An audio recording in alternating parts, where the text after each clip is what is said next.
কি করলেন এটা? হ্যাঁ,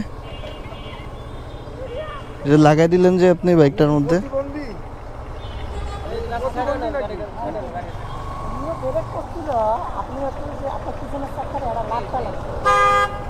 এদিকে আসেন তো একটু, এদিকে আসেন।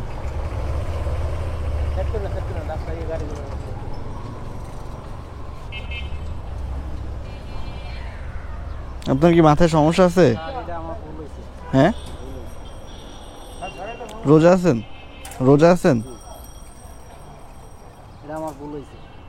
স্বীকার করেন ভুল।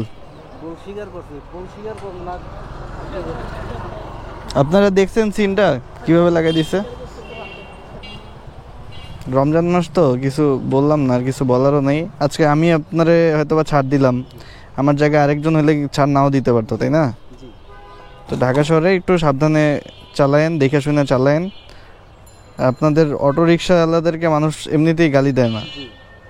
আপনাদের এই যে এটা যখন টান মারেন, এই যে দৌড় মারে, কোনো কন্ট্রোল থাকে না।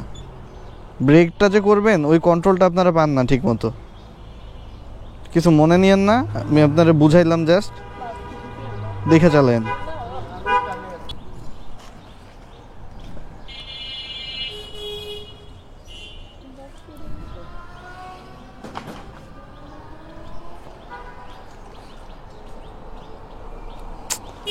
কি কপাল রে ভাই, রে ভাই। চাচি টাকা নাই খুচরাতে, চাচি পকেটে।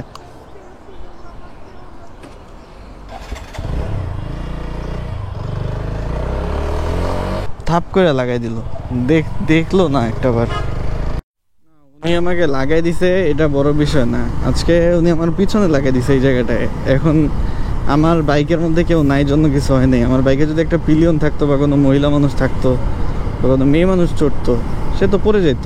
আমি তার নিয়ে কন্ট্রোল করতে পারতাম না। আমি অনেক কষ্টে কন্ট্রোল করছি ভাই, আমি পড়ে যেতাম। আর পড়লেই ছেঁচড়ায় হাত পা ছিলতো এই রমজান মাসে, রোজা থেকে। এই কারণে জাস্ট ওনাকে একটু লেসন দেওয়ার জন্য বুঝাইলাম। ওনারা ছাইড়া দিলে উনি ঠিক হইতো না। নেক্সট টাইম যখন গাড়ি চালাবে, রিক্সা চালাবে, সাবধানে চালাবে।